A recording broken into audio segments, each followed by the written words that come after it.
Did you cut that or? They just cut it for me. Oh, No. how do they know? I don't know, they're just really smart. Like with a doctors. Yeah. I was almost gonna ask you if it was none. You okay, know, this one right here, not just stick quite. right there. Okay, then this burning.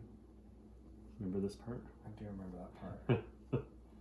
Oh, Most people that one was intense. Most people remember this part. This one has this one has I felt that epinephrine. one. Oh.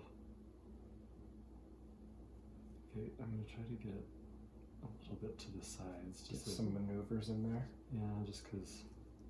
Get a little more than the edges there. Blood. Okay, I'm gonna go this way. You'll never know. Oh wait, you will. So guess what I was thinking we have the conversation about this time? What? You're gonna be so heckin' excited. Something what we both are I mean maybe passionate, maybe that's the correct word. We're passionate about the war on drugs. Oh yeah. That's a good one. Wait, did we touch on that before or not really?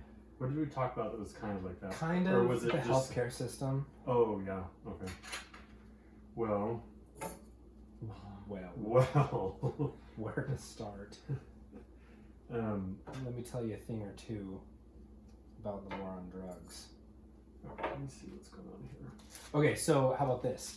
How often do you have to deal with any type of drugs? Like, because, you know, people they feel the need to delineate between heroin and opioids. You mean like prescription manufactured drugs. ones Yeah. versus like quote unquote street ones? How often do you have to deal with that in the emergency rooms? Emergency room? Any type. It kind of depends on where you are, where you're working. Makes sense. Yeah. So like if you're in like an inner city place, you would have a lot more heroin than I see where I work right now. It would be more just prescription things, and not even necessarily overdoses. It's just people needing, you know, their in withdrawals. Well, yeah, or trying to get, if they've run out of something and they come in and so they. I mean, sometimes they'll say that, but usually they know that they'll be in trouble with their pain management person if they do, you know. And so they'll try to have say that a kidney stone or something, you know, something else. So, would you say when you're in the, I feel a little bit there. Where? Back this? up. Yeah. This one? Down there. How much did you think this guy's gonna be? I don't know. I could see, I'm gonna see 6, maybe 7. Oh yeah, I think it depends on if we can get it removed out of the smaller opening. You know. Wait, is it here? That's good. Well, what about this? I think I'm okay. I can't feel. Ah! Did you really? Wait, that last one. There? A wee bit. And it may have been more psychological than anything. Who knows? Because you were watching a needle do that? Yeah. I feel it. Oh my gosh. Did you already cut? So what I was saying, would you say that, because like you said, there's the areas where it's like the heroin and the areas where it's prescription drugs. Yeah. In the areas, like comparing those two, would you say that you see more people, like number of people coming in with those problems? Are there more of that in the heroin or more of that in the prescription areas?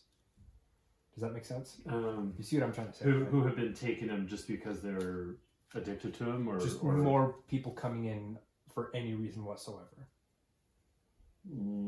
I think probably, I think it would be probably the prescription ones at this point. Okay. It seems like. But where do you notice that more?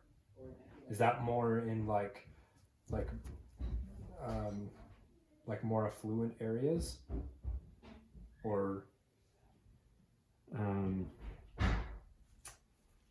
You know, I'm trying to think, because where I work, like, we are not seeing like the that one. The like heroin overdoses, really. I mean, I don't know if people might be using something, but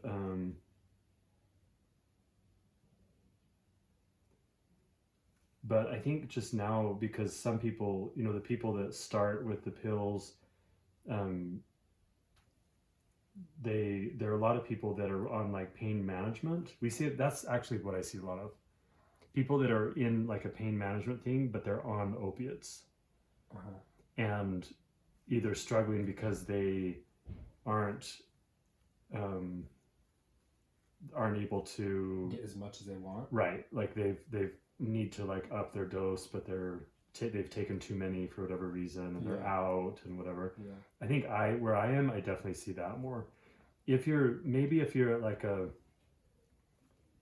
more like the county hospital where the EMS people are taking people in, they're probably seeing more heroin and more of like a combination of things, like not just heroin but other mixed things, they mixing it cocaine. with or mixing it with other sedatives too, like Valium. Like if they're overdosing, they might be mixing it with Valium type things, or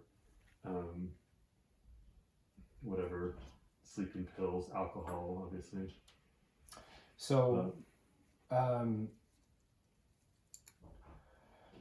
what was I going to say about, so how about this? What is, because for some people, well, I'd say most people, they make a delineation between like prescription opiates, like Percocet and Lortab and such what. What's the difference between that and heroin? Well, I think mostly, I mean, there could be, one thing is just the potency, how strong it is, and then otherwise it's just that it's manufactured, a lot of them are... nice plant. Yeah, and they're, some of them are synthetics, But chemically speaking, the chemical structure is pretty much the same thing, right? Well, yeah, I mean, because you're hitting the same receptors, and it's essentially the same effect, but yeah, just varying I guess the one big what a pharmaceutical person would say is that when you're dealing with the prescription ones, how much you're getting, the dose, like that stuff is because that's right, what they do, right? Yeah. I mean, they're making you pills, have this pill and that's 80 milligrams. That much, whereas if you have a balloon of heroin, it could be more potent, it could be less potent. Yeah, it could be mixed with something, have fentanyl in it or something. Yeah. So so that's one thing that a lot of people don't realize too, is no matter how meticulous a drug taker is, and we're talking like illicit drugs like heroin, because it's not from a manufacturer, this amount of heroin, like 1 gram of heroin, that the weight is 1 gram, there's no telling how much actual heroin is in there. Right. And how potent that is. So someone could take 2 grams of heroin, one from one supplier and one from another, and have completely different effects, to the point that the one could maybe get them, pretty high for a while, and the other one could kill them. Right, and especially if they've done something like mix in fentanyl and whatever, because fentanyl is ultra potent. Yeah. Like it's measured in micrograms versus milligrams. Yeah. So that's the thing. What I don't understand, that is like, it almost seems like people are making it up because it's so, like they say that fentanyl is like 100 times or 1,000 times more potent than heroin. I can't remember off the top of my but head. It's something outrageous. But, yeah. And then there's another drug that I can't remember the name of that's 100 times or 1,000 times more potent than fentanyl. And I can't remember the name of that one. What that one is. But like at that point, it's almost like, is that even real? You know what I mean? Right. And also, what's the point of that? Like, why would you be fabricating something that has to be that you're already dealing with fentanyl, which is in micrograms, and you're giving tiny doses if you're doing it medically. Well, that's the thing too, because kind of going into the history of this whole situation, the war on drugs and stuff. The thing that's interesting is we already have an example of a war on a drug, which was the Prohibition. Right. And what happened during then was, before Prohibition, there was like some beer and like some whiskey and stuff, but nothing really crazy. But then once Prohibition happened, then that's when you started seeing some of those crazy alcohol drinks like White Lightning or whatever they called it, right? Well, and whenever you have to sneak something, you need to get the most potent version of it you possibly could. Right.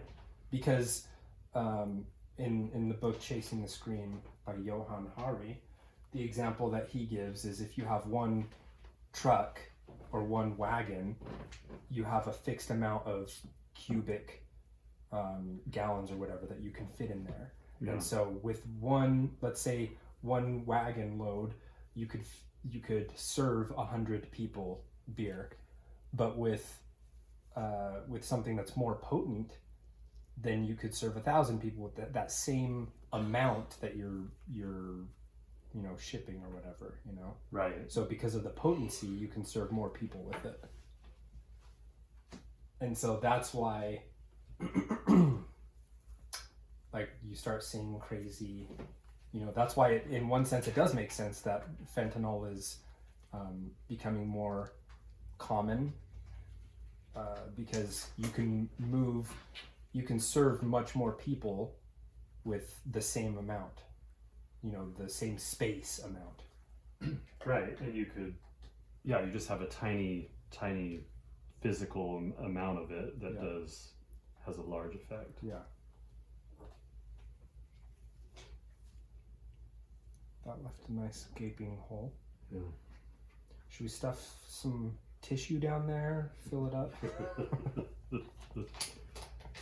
Alright, so I'm just gonna look for any other scragglers. Yeah, just because I think it's all in there. But so the reason I bring up the Prohibition as well is because you would think, the end of the Prohibition was realizing, okay, this was a mistake, let's walk this back, right?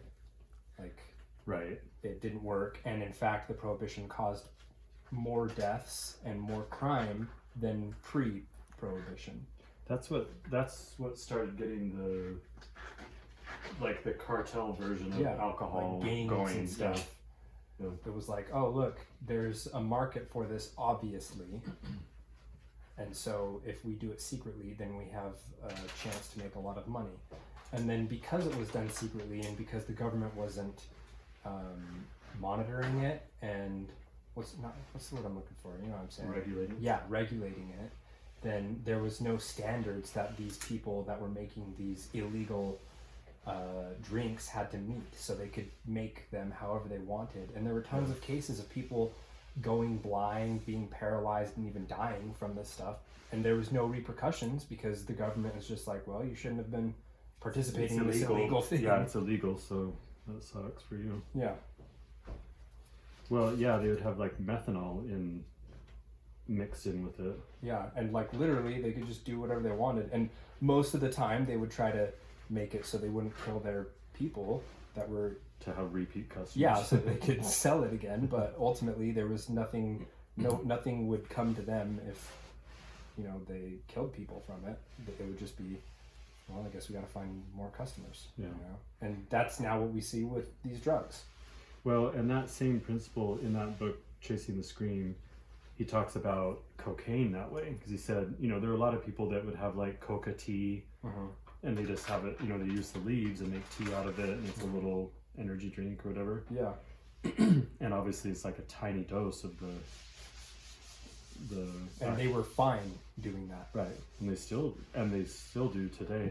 But if you're gonna have to sneak it across the border, then you have to refine it to the most potent powder you can make and sneak it in. Well, and that's the other thing that's crazy about all these things. so many, not even medicine really back in the day had heroin and stuff in it.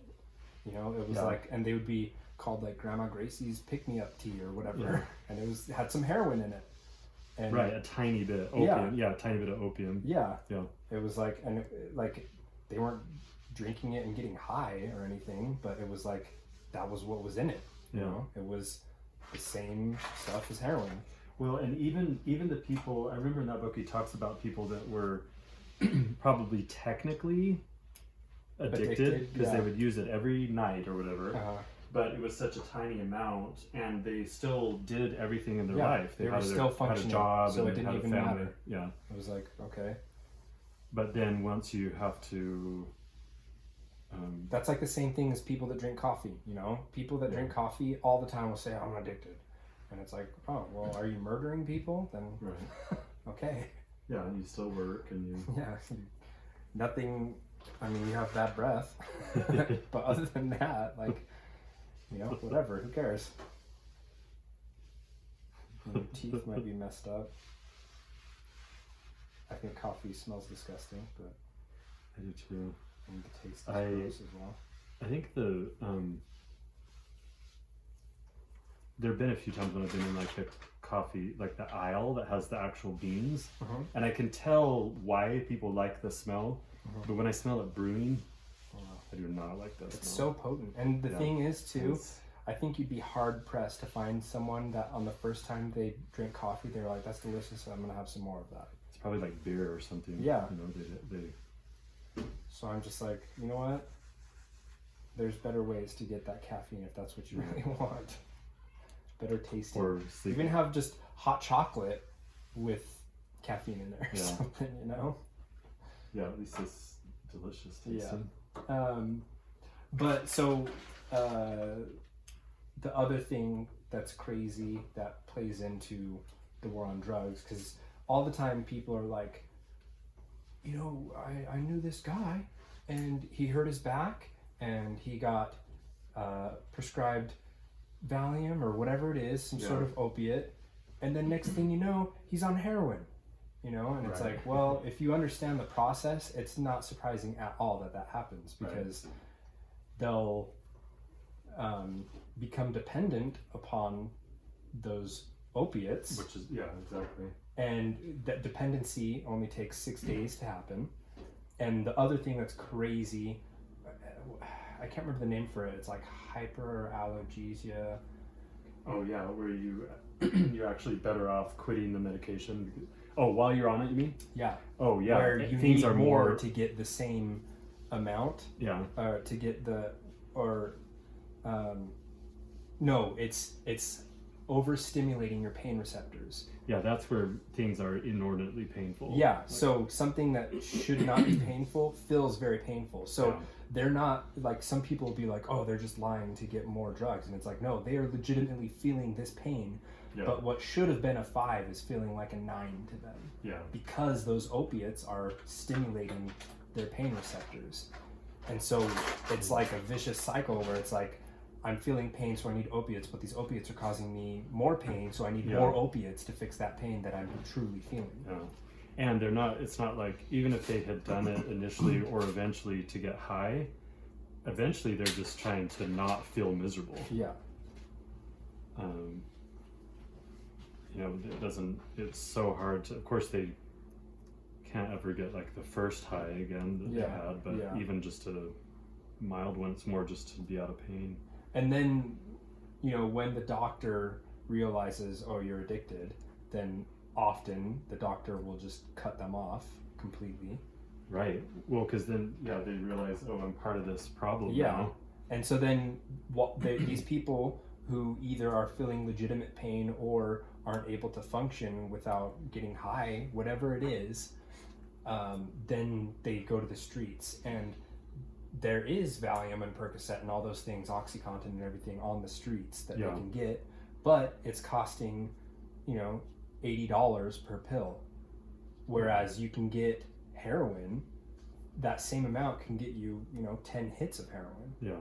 And so it's not a leap at all for them to be like, well, I can have this thing that's costing me an arm and a leg, or I get this other thing Yeah. that's way cheaper and it's more potent. Right, it's even better in that regard. Yeah. And then there's always somebody to sell it to. Yeah. So the book that I liked that talked about that process was Dreamland Oh yeah. by Sam Quinones. He talks about the pool in that town, right? Isn't that the beginning of it? Mhm. The water park was called Dreamland, Oh yeah. and then but that book was interesting because it was specifically focused on the opioid epidemic, Yeah. and like how, like the perfect storm of how it happened. Yeah. Where what did he call it? The pill mills. Yeah, pill mills. The pill mills were out in the Midwest, which that drives me nuts that the Mid-East is called the Midwest. Because it truly is, we're the Midwest. or the Midwest, yeah. Oh, we're the Intermountain West, where we are. But so there were some doctors that were taking advantage of people and just writing prescription drugs because either they were able to get more patients in and get copay or whatever, Right. or paying cash. People were paying cash. paying too. cash, and they were even getting kickbacks from the prescription companies, which that's a big reason why they made kickbacks and stuff illegal. Well, and the thing that was crazy about that too is that they were sending their representatives out, the drug reps, and supposedly like training these like they were saying, like a lot of times it was the family practice doctors, people who had been dealing with patients that were in chronic pain, and of course wanted to help them somehow, and then telling them that, remember that thing, it wasn't even a study, but it was like a paragraph in a journal that got that's- referenced and referenced and Yeah. referenced. and what they were saying is that people, like, there was only that point whatever percent became addicted to Right. opiates, so just use them and up the dose and up the dose and up the dose Yeah. if it's not controlling it. And yet that paragraph, all it was patients that had surgery and had morphine after surgery and then went home, Yeah.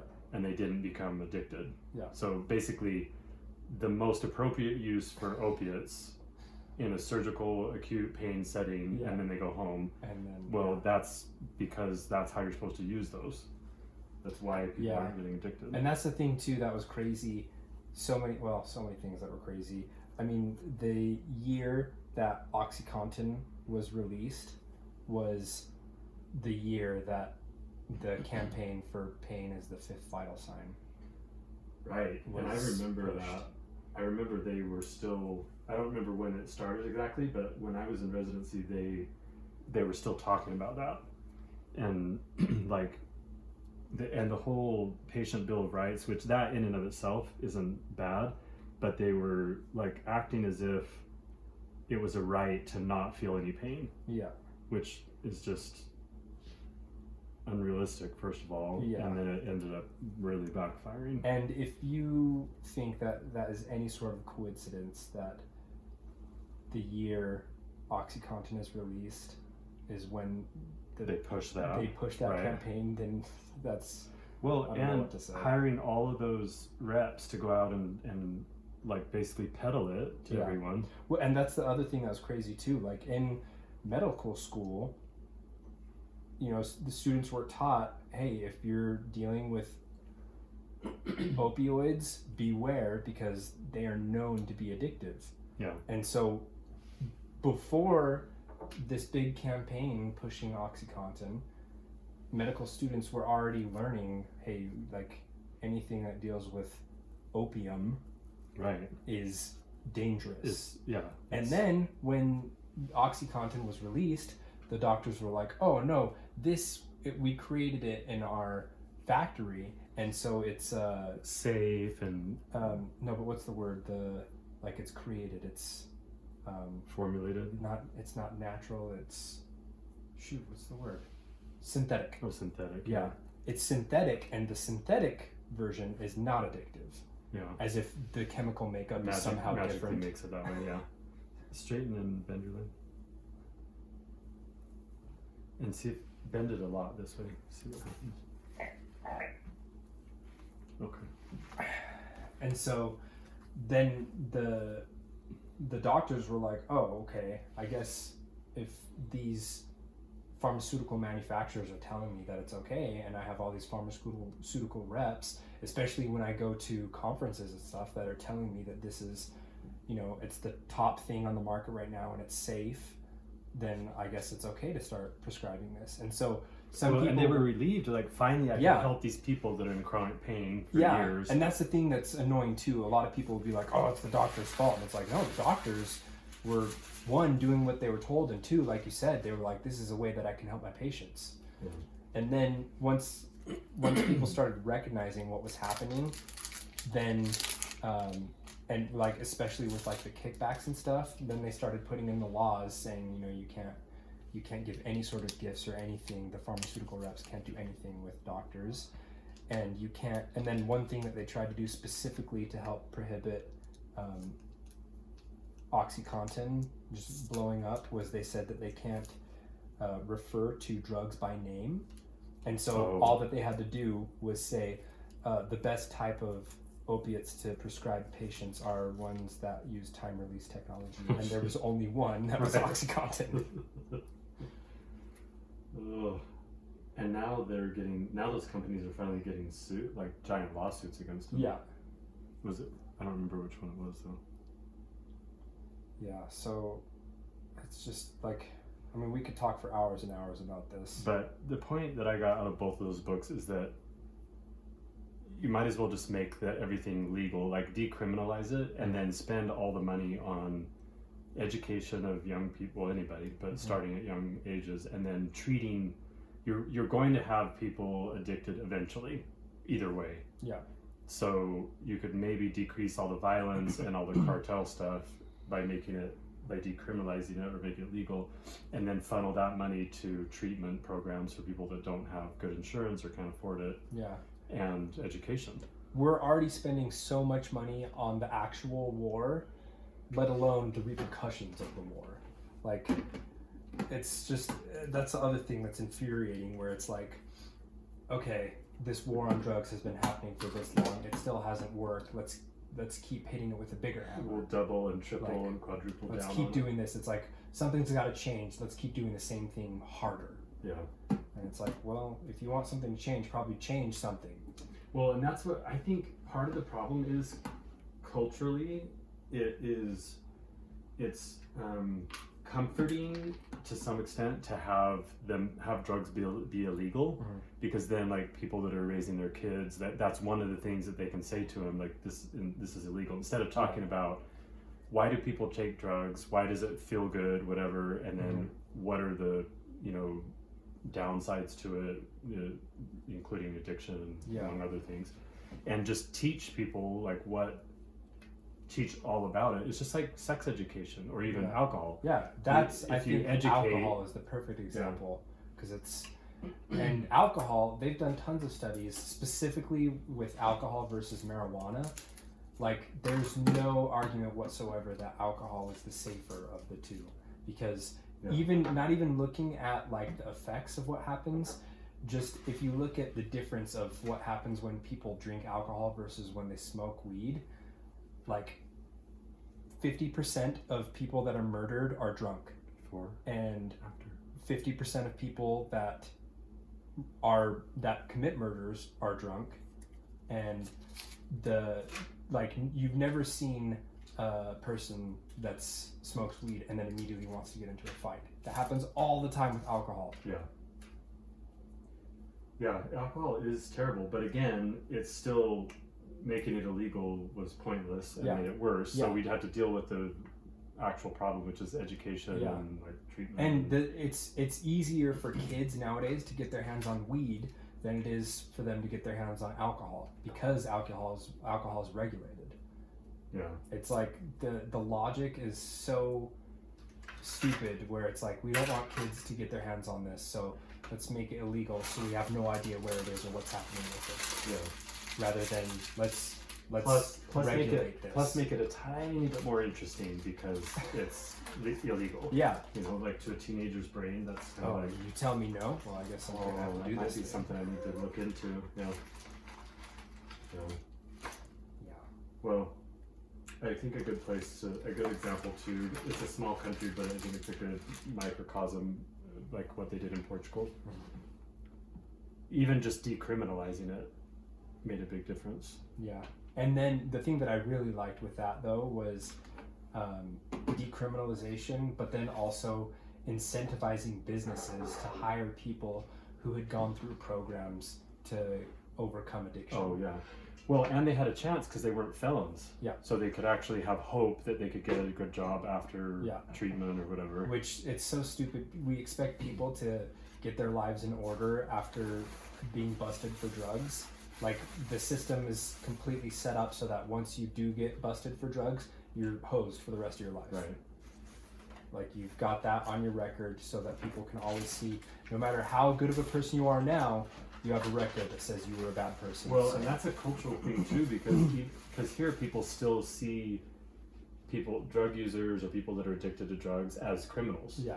And bad people. Yeah, and that's one thing that changed in Portugal, that they at least the younger generations just saw them more, people that had addiction problems saw them more as like a patient or just a person that needed help versus like a bad person that they need to punish. Right, that needs to be in prison or whatever. Yeah. That's so stupid. Yeah. Too many stupid things. Oh. That is hefty. Mm-hmm. Did you see what this did now? Now that that's gone, these ones are more noticeable because they're raised on either side.